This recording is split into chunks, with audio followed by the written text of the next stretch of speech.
Hello everybody and welcome to another episode of Box Office Talk. This is the show where I break down what happened at the box office, see if my predictions for the top 5 are correct, then make predictions for next week's top 5. So let's get right on into it. Last week I predicted that number 1 would be Barbie, number 2 would be Teenage Mutant Ninja Turtles Mutant Mayhem, number 3 would be Meg 2 The Trench, number 4 would be Oppenheimer, and number 5 would be Haunted Mansion. And unfortunately, I only got 2 out of 5 of my predictions right. I didn't think it was going to be that risky predicting the top 5 this weekend. I thought for sure that I kind of had it in a good enough spot. I think my only concern was like, will Oppenheimer hold over still well enough for the 2 new releases? But I completely, it was completely mismatched, there was only one person in the comments who got it right, so congratulations. And it wasn't a cheat, it wasn't a edited, or I posted this on like Friday when, the news articles are coming about what the weekend estimates are going to look like. So, congratulations. So let's go over what happened in the overall top 10. Number 1 was, of course, once again, Barbie, still holding on very strong here,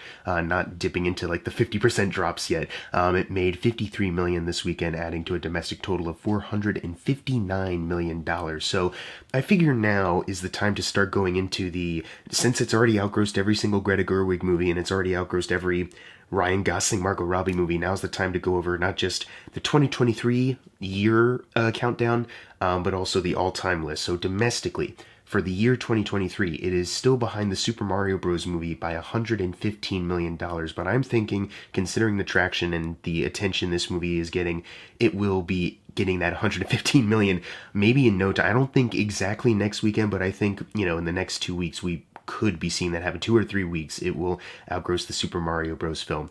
As far as the all-time list, it has, where it is right now, it is at number 24 for the all-time domestic runs. It's outgrossed Age of Ultron by a couple 100,000 to get there, and it's only behind Star Wars, original recipe Star Wars, by 1 million, and then it's going to be at the number 23 spot. So it's slowly getting up there, and it's about to crack the top 20 domestic runs ever, which is pretty spectacular.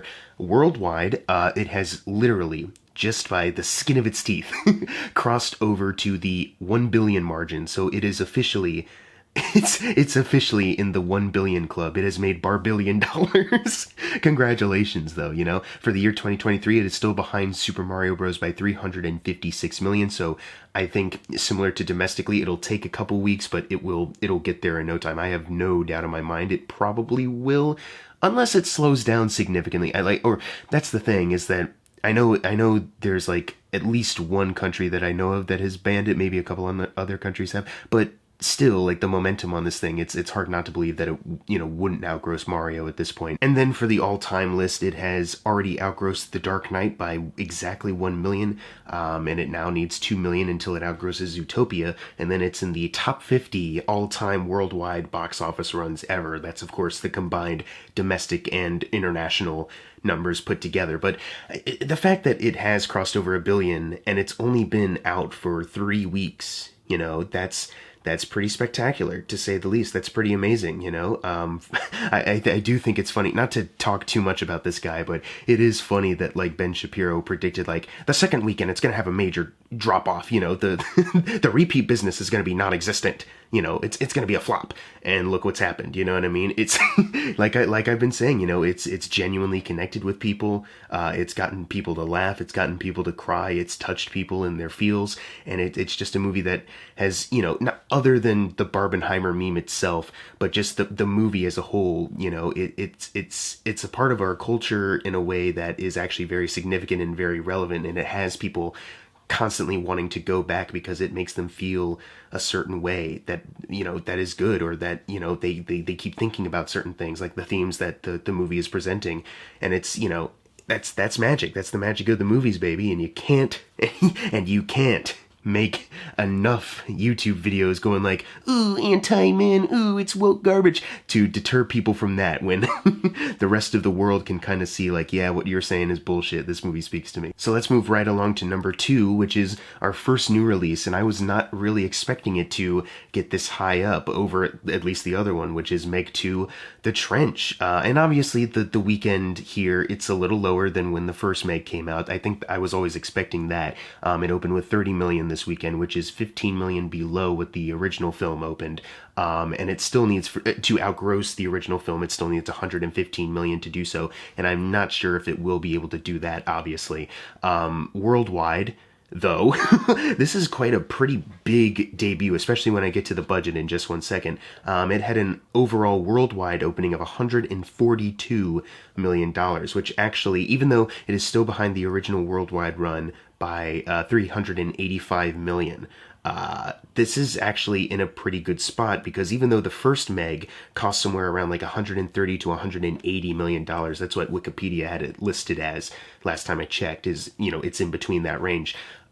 This movie actually, according to Wikipedia, and that can be subject to change, who knows, but apparently it cost a little bit less, sitting at a budget of $129 million. So opening up with 142, yeah, that's a pretty damn good sign. And unless they just drop off so massively next weekend where it's impossible for them to recover, it's looking like this movie will at least, be able to double its budget in the overall worldwide intake. So, it may not live up to the original film quality-wise and financially, but it's looking like, whatever they've done to bring the budget down compared to the first one, it may actually pay off. And I guess there is still some fan base out there domestically, but mostly worldwide, to push this movie over the finish line. We might actually get a Meg 3. Oh my god, hey, I didn't really care for the movie, but I'm sure there's some fans out there. I mean, clearly they're here seeing the movie, so it'll be interesting to see how it does next weekend. But since, not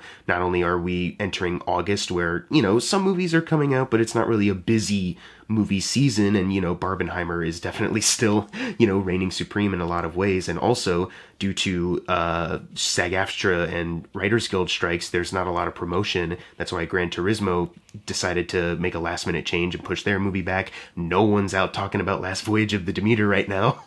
So it's, it's looking like it'll be interesting to see if it will drop off massively, or just because it's, recent and people are looking at it, they'll pay a little bit more attention to it. So it'll be interesting to see how it holds over next weekend. But let's move on to number 3, which is Oppenheimer. Not too far behind Meg 2, which is still very relieving. Similar to Barbie, it is still, not dropped over by 50% from what it did last weekend, which is very exciting. It made $28 million this weekend, which adds to a domestic total of $228 million. For Christopher Nolan's domestic runs, it has outgrossed Interstellar by $40 million, Dunkirk by $38, and Batman Begins by $23, and it now needs $64 million until it outgrosses Inception, which it's kind of shocking that a movie like this, is about to outgross not just, Christopher Nolan's Batman film, but also Inception, which was seen as like maybe one of the last big original sci-fis to get released and, make a big profit, you know what I mean? Oppenheimer is about to do that. That's kind of crazy, but good on him, Worldwide, it is now adding to a total of 552 million. So Barbie hit Barbillion and Oppenheimer hit $500 million. So not bad at all, obviously, especially as I've mentioned before, Oppenheimer has a budget of $100 million, so this is a huge fucking win. It has outgrossed the worldwide run of Dunkirk by $40 million, and it now needs $95 million until it outgrosses Interstellar. So fan-fucking-tastic all across the board. Let's move on to number 4, because I don't really have too much more to add to this, but let's move on to number 4, which is the one that I was kind of the most surprised by, even though money-wise it kind of hit where I thought it would. Teenage Mutant Ninja Turtles Mutant Mayhem opened up at number 4. I thought for sure it would take over the Meg. I thought maybe it had a chance to go over Oppenheimer, but nope, debuting at number 4. But it's not too bad. This isn't like a rough spot, like, oh man, will it ever recover? Like, I think there's a pretty solid chance it will still, be successful in the long run. But let's go over what we have right here. It made $27 million for the 3-day weekend, so only $1 million behind Oppenheimer, which is pretty damn good. But since this movie opened up on a Wednesday, that actually adds to a domestic total of $43 million, and the budget is only $70 million. So even though worldwide it's only been bumped up to $51 million, that's as high as it goes, having a budget of at least $70 million is a little bit more promising with this kind of opening. Like, okay, there's still a chance for word of mouth to spread about this thing, and people are talking about this movie. People are raving about, the movie, and mostly the animation style and how revolutionary it is. So, people are talking about it, and I'm sure that will, ignite some interest in a lot of other people that maybe weren't interested before. So I think this is actually in a pretty okay spot where it is right now. As far as the other Ninja Turtles films go, for the domestic records, this opening weekend is the third highest for the franchise, behind 2014's 65 million opening, and Out of the Shadows had an opening of 35. So it being the third highest, you know, it seems to be like, yeah, the more recent Ninja Turtles movies are all the highest grossing ones, and the older ones not so much, but still, that's pretty good that it can actually compete. You know, if it debuted lower than like some of the earlier Turtles films, or even the 2007 or 2008, 2007 animated film, that would have been bad, but this is still pretty good. As far as the overall domestic run, it has already outgrossed Teenage Mutant Ninja Turtles 3, Turtles in Time, by 1 million, and it now needs 11 million until it outgrosses TMNT, the other animated film, so on a good track record there. Worldwide, it has outgrossed Turtles in Time by 9 million, and it now needs 27 million until it outgrosses Secret of the Ooze. So I think it's going to chug along. I think it's going to be okay. You know, I'm sure some people may look at this and be like, oh, it debuted lower than the Meg and couldn't even top Oppenheimer. Disappointing. But I think this will be okay, especially since when we get to our number 5 in just a couple seconds, you'll see as far as like family entertainment, this is kind of the only thing, you know, because number 5, Haunted Mansion, is not doing well. It didn't really debut the greatest last weekend, and I thought maybe there's a chance for word of mouth to spread on this thing if audiences really connect with it, but it had a drop in the 60% range. So not very good. It has made an additional $8 million for the 3-day weekend, which adds to a domestic total of $42 million. So it's still behind the original Eddie Murphy film by $33 million, and then worldwide it has only been bumped up to $59 million. So still behind the original there by $96 million, still quite a large margin, but all that doesn't really matter because it still needs to double that $150 million price tag it has, and with numbers like these, with the lack of repeat business, you know, it's just not going to make it. And I read something recently, or I heard something recently where it was like, yeah, they released it now in July, which seems to not make any sense, but you know, the timing seems to work out where this will hit Disney Plus around the beginning of October, so they'll probably expect a big boost on the streaming service, and that's lame. You know, you should have just released this in theaters, you know, late September or early October to really, you know, cash in on the hype of the season, you know, before strikes or whatever. Like, even that seems like a good idea, you know, like, hey, get the right crew in to promote this thing and, you know, really highlight the Halloween family fun vibes of it. You know, you could have had a solid hit, maybe not the biggest hit in the world, but at least a solid hit. But unfortunately, this is looking like it's just another, you know, another film in the long line of live action Disney films that tank. At least it's not like one of their most expensive failures, but still, you know, it's baffling that they decided to release this at this time, and I don't understand. Number 6, we have Sound of Freedom making $7 million, adding to a domestic total of $163 million. Did you hear about the financier that got arrested? Yeah, they weren't a major part of the production. It was a crowdfunding thing, and they found one guy who participated in that. Yeah. But still, isn't that interesting? Isn't that interesting, you know, that the movie actually, you know, attracted people who wanted to, you know, one person who wanted to, you know, potentially cover up their shitty criminal behavior by contributing to this? Makes you wonder, is there any more? Let's move on to number 7, which is Mission Impossible Dead Reckoning Part 1, making $6.4 million, adding to a domestic total of $151 million. It is still behind the original Mission Impossible by 29, and worldwide it's still not crossed over the $500 million point. It is sitting at $493 million, so it's outgrossed at this point the original Mission Impossible by $36 million, and it's behind Mission Impossible 2 by $56 million. But unlike another film that we'll talk about in just a second that seemed to just keep getting boosts, right now it's looking like the boosts may not even be enough, if it even is getting that many significant boosts.